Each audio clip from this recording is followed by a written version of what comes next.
Hi, welcome back on Do It Yourself channel. Today I'm going to show you how to import and export the contacts in the Samsung A41.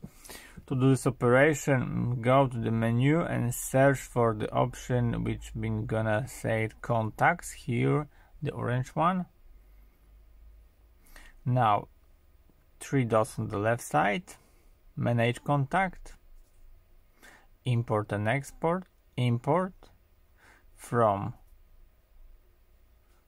the internal storage. No. So we import from the SIM one.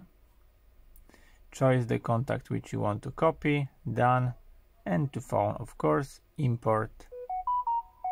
That's it. You can of course do the same things with the export. So we can export 2 SIM cards or 2 memory cards, whatever you want. Anyway, I hope the video is helpful for you. If yes, you can leave like, leave comment and leave subscribe, and see you by next video. Hey!